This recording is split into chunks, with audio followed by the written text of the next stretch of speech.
Okay, so now I'm going to talk to you about protocols and using protocols. Protocols are important because they allow us to have efficient and effective conversations. And beyond that, they're a way to efficiently get through a task, but to also make sure you effectively hear people's voices. Too often in our everyday conversations and decision making, the same people are heard, the same people speak up, and with a protocol, we allow more voices to be heard, and we encourage active participation from everyone. So I'm going to ask you to use the open, narrow, close to set your norms for your first group meeting. And I'm going to walk through first what open, narrow, close looks like, just show you the structure of it, and then I'm going to give you an example. I couldn't find a video of norm setting with using open, narrow, close, so I'm just going to talk you through it. So open, as you can see, is where you gather the information. Narrow is going to organize the information, and close is we're going from big to smaller to our final product here. The nice thing about this diagram that you have in D2L is that each of these are explained for you. Open, it gives you a list of ways that you can open. Narrow gives you a list of ways to narrow. Close gives you a list of ways to close. Some of these are going to be used in conjunction with one another. For example, we're going to brainstorm and clarify.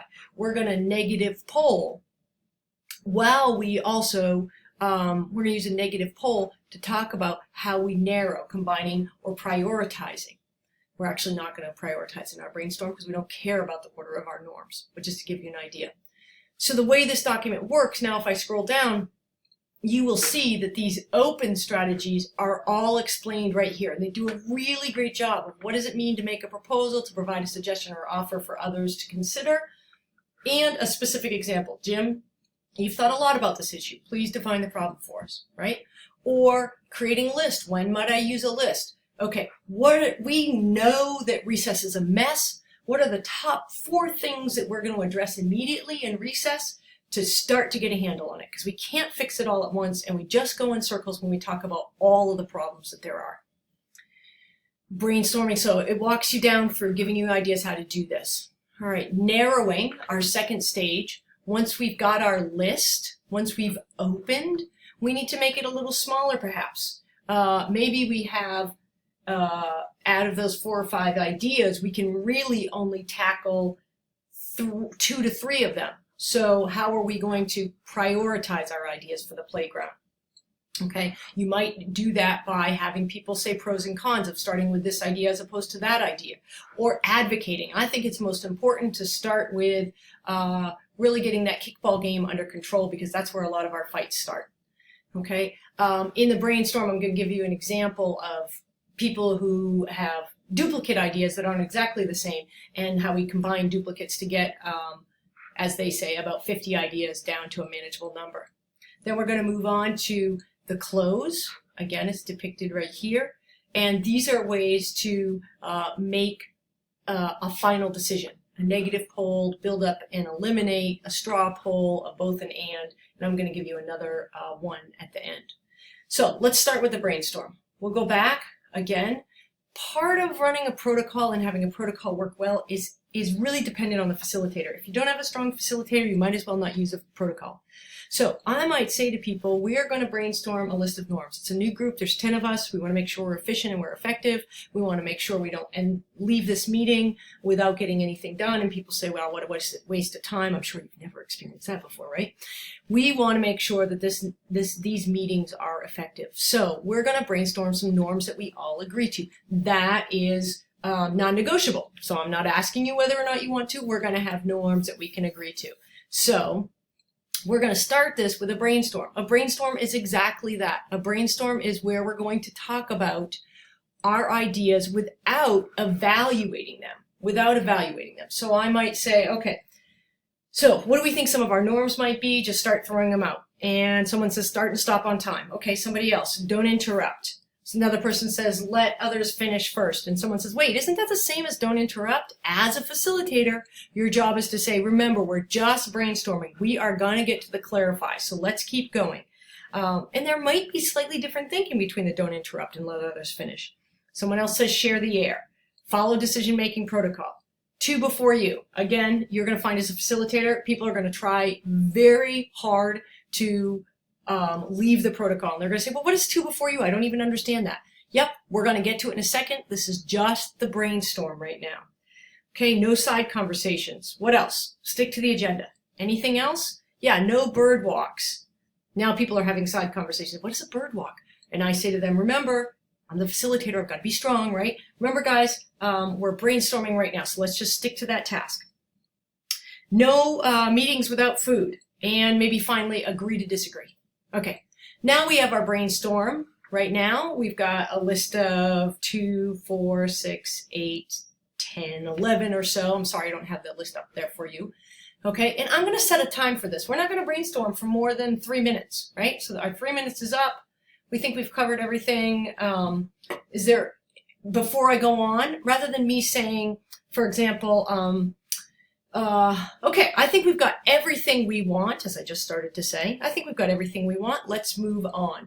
Okay, as a leader, I can do that. Okay, but I'm making a decision for everybody else. If I really want their input, I can skip down to one of my kind of closing tools and do a negative poll. A negative poll is there anybody opposed to us moving on from this brainstorm because you have a norm that is so pressing that didn't get up here that you want to throw it up here? Is there anybody opposed to us moving on? See, that's a negative because we know what happens in meetings. When we say, is everybody ready to move on? One person says yes, and we're off and running. It doesn't matter what the other 9 people thought because I, as the leader, I want to keep us moving. One person agreed. I keep us moving. But then what happens when we come out of a meeting? People say, I didn't agree to that. I didn't agree to that. John spoke up. He agreed to it, right? And that's how we end up not supporting our ideas that we agreed to in meetings. Okay, so we've got the brainstorm. Now we're going to move on to clarifying. What of these need clarification? I'm going to go down through the list. You guys are going to let me know if they need clarification. Rather than saying, just carte blanche, what of these, any of these, I'm going to go through that list. So start and stop on time. Who needs clarification on that? Okay, so I'm not going to say we all understand that, right? Because that's a leading question. As I lead somebody, right? What do all my people who are working with or for me expect them to say? I expect them to say right. Okay, so I'm going to say start and stop on time. Are there any questions about that? Who has a question? Okay, and if I say, are there any questions, and one person shakes their head no, I look to everybody and I say, you. They all shake their heads no. Great. Okay. Or if you phrase it as, if you have a question, speak up about this, and it's silent, give wait time, then you know. Okay. We're moving on to clarifying. Don't interrupt. Somebody raises their hand. Okay. I don't see how don't interrupt is different than let others finish. Okay. As a facilitator, again, I'm going to say, the process right now is clarifying. Let's find out what don't interrupt means. Johnny, what did you mean by don't interrupt? Great. Is there any more questions? Are there any more questions? Does anybody have a question about don't interrupt? No. Okay, so let others finish. That was Darla's idea. Darla, tell me what you meant by let others finish.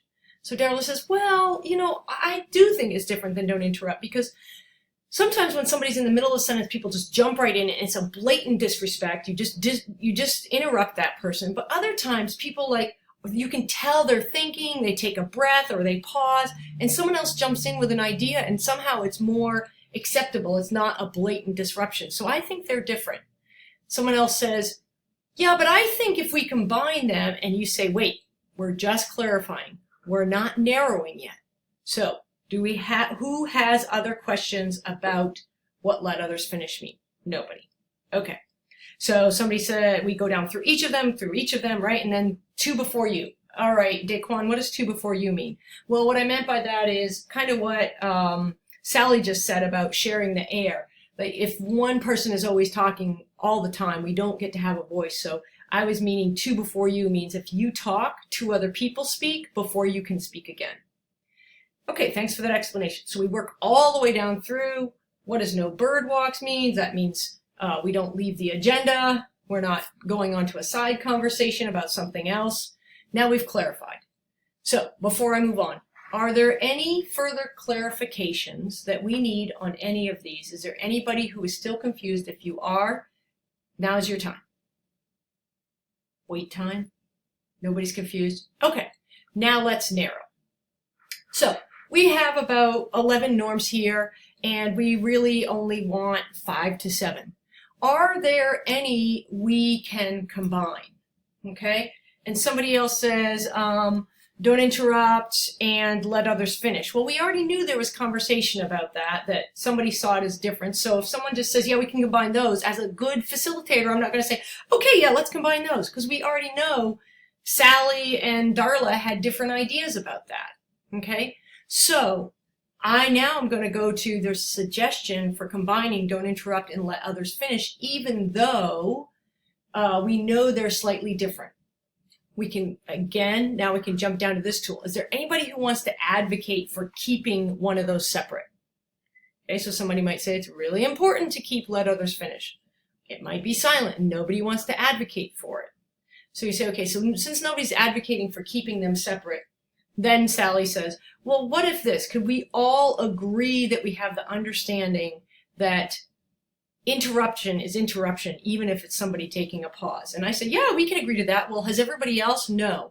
So I say, I can agree to that. How about everyone else? Can I get a thumbs up to the side or down? Thumbs up means I can completely agree. To the side means, yeah, I don't love it, but I'll do it. And down means I can't live with this. Okay, so I get a thumbs up from everybody. Great, we combine those. So we're going to work down through combining these. Or if this were a case of the recess idea, 4 to 5 ideas about recess, we might start prioritizing why we want one over the other, which is when we use our pros and cons. Okay, so now we've combined duplicates. So because you don't have the list in front of you, we put don't interrupt with let others finish, share the air with 2 before you, and agree to disagree doesn't really go with anything else. So yeah, we can't so that wasn't one we were combining. Sorry about that. Okay, before we move on, is there anybody who wants to think about combining anything else before we move on? Wait time, nothing, great. Now we move on to the close. This is where we get down to our 5 to 7 norms. So I could do a negative poll, right? I've already showed you how to use a negative poll, but I could say, is there anyone opposed to removing start and stop on time? Well, everybody's going to raise their hand on that. Yeah, we're opposed, okay? Or I could say it this way. Is there anyone opposed to keeping start and time on the start and stop on time on the list? There's likely nobody going to be opposed to it, so I check that off as a norm. I can go down through and I can do a negative poll on every single one of them, and we might not have narrowed so well. Okay, some of them that somebody might say, I really don't think when we do the negative poll, is there anybody opposed to keeping, we must have food at the meetings? And one person says, yeah, I just don't think that that's feasible. Another person says, yeah, I agree, I don't want to be responsible. How do we all feel as a group? I can do a thermometer, thumbs up, to down, to the side. If anybody disagrees, I think it's only fair to say we're not going to bring food because we don't want to put that burden. If somebody wants to, we can. Okay, so I could go down through the negative poll on each of them. Or I could say to people, you all have 5 dots. And using those 5 dots, you can put all 5 of your dots on start and stop on time, or you can put 5 dots and spread them out. But you all have 5 votes. Those with the top votes are going to be our top norms. I, as the leader, if I feel like there's one that doesn't get a vote, for example, stick to the agenda, I, as the leader, can say, I'm going to have this, and here's why I need it as the leader. Okay, but that's a good way to narrow as well. So give this a whirl in your groups. If you have any questions, reach out to me and let your groups know this is the first time, and be a strong facilitator. Don't be afraid to speak up and say, hey, we got to follow this process, because the only way to make a protocol work is to follow the process. It feels rigid at first. It feels a little bit stilting, but I promise you, once you get used to protocols, you're going to be a far more efficient and effective team.